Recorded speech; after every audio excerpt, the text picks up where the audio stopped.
a todos, sejam bem-vindos a mais um episódio do canal. Hoje vamos falar sobre exercício físico, em particular exercícios isométricos e pressão arterial. Mas antes de avançarmos, peço por favor que subscrevam o canal, deixem o vosso gosto e partilhem, por favor. Fazendo só aqui um pequeno enquadramento sobre o que é uma ação isométrica. No fundo, de uma forma geral, é aquilo que podemos designar de uma ação estática, ou seja, mantém uma posição por um período de tempo sem que haja movimento. A título de exemplo, posso pegar aqui num objeto, ele vai representar uma força, eu vou colocar aqui na palma da minha mão, ele vai provocar um torque, e o que é este torque? A efetividade de uma força provocar rotação em torno de um eixo, e neste caso o eixo seria dado aqui pelo meu cotovelo, então se este peso tiver X força, vai-me provocar uma rotação sobre esse eixo, vai-me levar para a extensão do cotovelo. Ora, quem é que se opõe a isto? Serão os músculos flexores do cotovelo, que são os bíceps, neste caso sobretudo, e que vão se opor a essa resistência que está a ser provocada pelo objeto.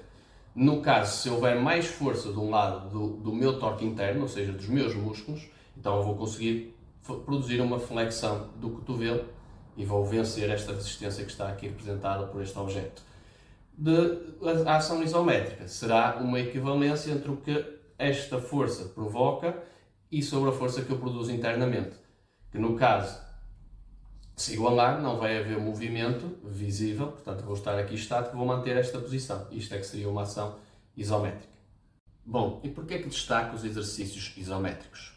Para tal, é necessário adequar mais de uma década até ao início da minha formação académica e formação profissional. Nos primeiros anos era ensinado que os exercícios isométricos eram contraindicados para pessoas com pressão arterial elevada ou hipertensos. No entanto, cada vez mais têm sido produzidos novos estudos e a evidência científica tem-nos mostrado que os exercícios isométricos podem ser uma alternativa viável para a melhoria da própria pressão arterial.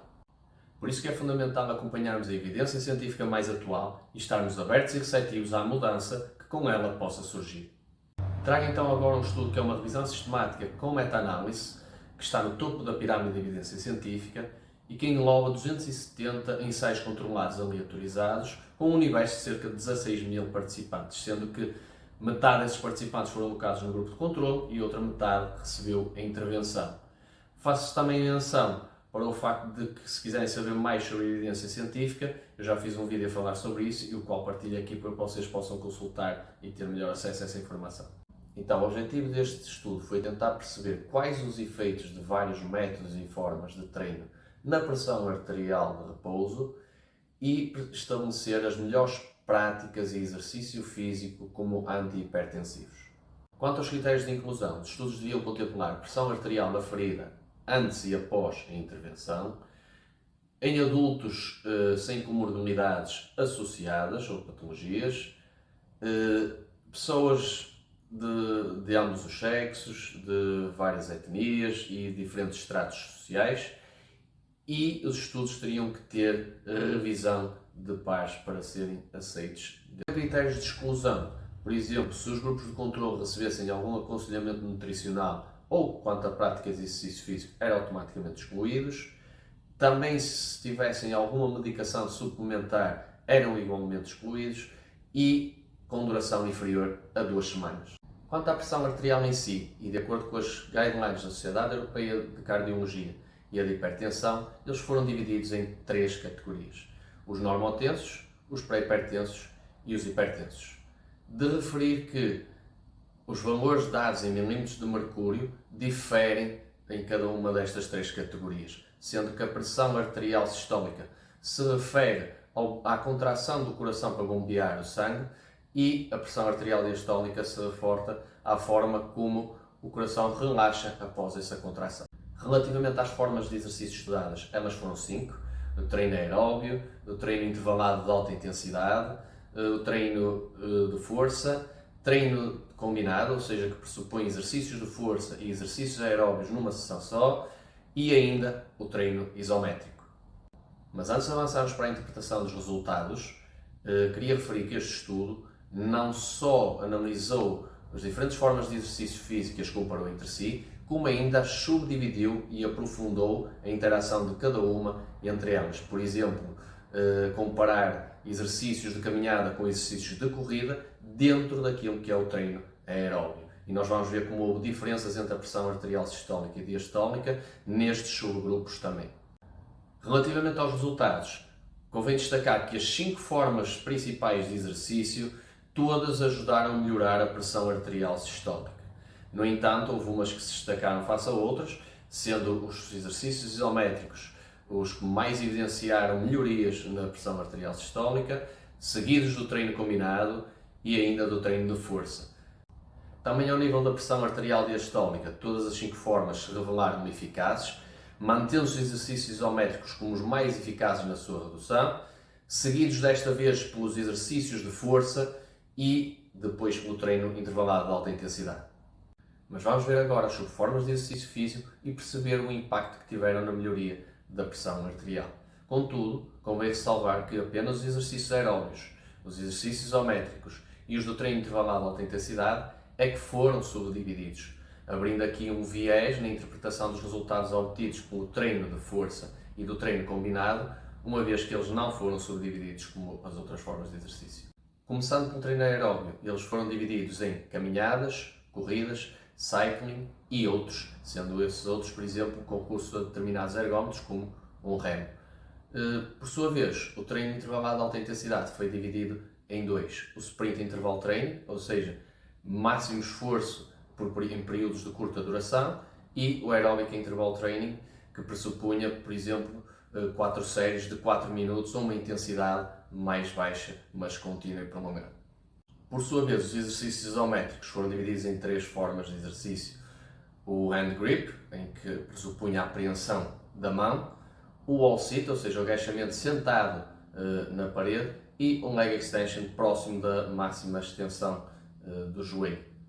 Vemos então aqui que os resultados nos mostram que os exercícios isométricos, as 3 formas, se mantiveram no topo, mas desta vez vêm logo precedidas de exercício de cycling e de corrida, e que nós tínhamos visto que o treino aeróbico tinha sido inclusive menos eficaz. Ora, isto pode indicar que os exercícios aeróbicos feitos com maior intensidade podem ser efetivamente melhores na redução da pressão arterial sistólica, uma vez que os exercícios de caminhada podem efetivamente arrastar a média para baixo e fazer com que eles baixassem nessa estatística. Também podemos ver, por exemplo, como o sprint interval training se revelou bastante eficaz na redução da pressão arterial sistólica, quando nós tínhamos visto que o treino intervalado de alta intensidade tinha sido a penúltima forma mais eficaz de combater a pressão arterial sistólica. Portanto, há aqui um contrabalanço quando nós vamos subdividir as formas de exercício físico comparativamente à sua forma geral. Quanto às 3 categorias da pressão arterial sistólica, é de referir que os hipertensos foram os que tiveram melhorias mais assinaláveis, sendo que apenas os pré-hipertensos do treino combinado e os pré-hipertensos do treino intervalado de alta intensidade não tiveram melhorias significativas.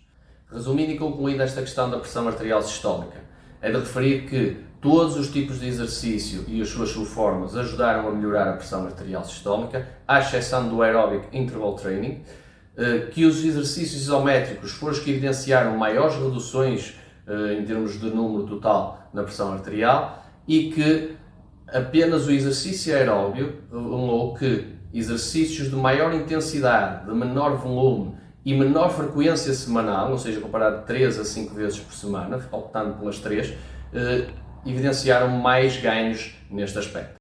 Quanto aos resultados da pressão arterial diastólica, é de destacar que a corrida foi efetivamente a forma mais eficaz na sua redução. Ora, contrapondo aquilo que nós vimos dos exercícios aeróbicos ter sido a forma menos eficaz para atuar na pressão arterial diastólica. Isto porquê? Isto vai corroborar um pouco com o que aconteceu na pressão sistólica, em que talvez os exercícios de caminhada de menor intensidade e por terem sido realizados em maior número possam ter arrastado essa média no patamar ao nível do treino aeróbico. Mas logo a seguir temos os exercícios isométricos nas suas 3 formas como mais eficazes, sendo que o wall squat se manteve como mais eficaz dessas formas, seguido depois dos exercícios de cycling e do sprint interval training. Ora, relativamente às 3 categorias da pressão arterial diastólica, os resultados não foram possíveis de tirar devido à insuficiência de dados na sua colheita. Ora, isto agora seria muito fácil nós fazermos inferências diretas destes resultados e tentar aplicar isto na prática. No entanto, os autores alertam para algumas limitações deste estudo, a começar desde logo pela fraca monitorização dos grupos de controlo, pela consciência dos próprios investigadores e dos intervenientes na alocação dos grupos, ou seja, aqui é uma falta de blinding, a própria heterogeneidade, como nós vimos uma população bastante alargada e diversa, ao nível dos programas de treino, ao nível dos processos metodológicos e estatísticos. Por exemplo, nós vimos que havia um elevado número de ensaios controlados aleatorizados no treino aeróbio e no treino de força e poucos ao nível dos exercícios isométricos, o que também pode aqui moldar alguns dos resultados. E isto ainda se agrava mais se nós passarmos para as subformas dos exercícios que tivemos a ver.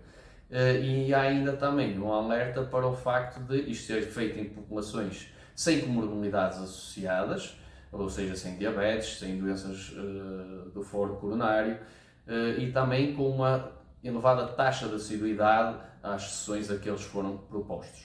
Como notas finais, queria dizer que nós, enquanto profissionais de exercício físico, temos a possibilidade de aferir a pressão arterial dos nossos clientes com recurso a um tensiómetro, que não é dispendioso, quer em tempo, quer em recursos financeiros, que é importante seguir os protocolos dos vários exercícios que coloquei aqui e que temos um conjunto alargado de diferentes situações que podemos aplicar com os nossos clientes, tendo em vista a melhoria da pressão arterial, sem esquecer a preferência e a tolerância das pessoas a determinadas práticas e a enquadrar de acordo com as mesmas, porque nós sabemos que isso tem impacto direto não só na retenção, como também na adesão e a prática continuada de exercício físico por parte das pessoas. E assim concluímos mais um episódio do canal. Obrigado por estarem desse lado, espero que tenham gostado e já sabem, partilhem, comentem e vemo-nos no próximo episódio. Até lá!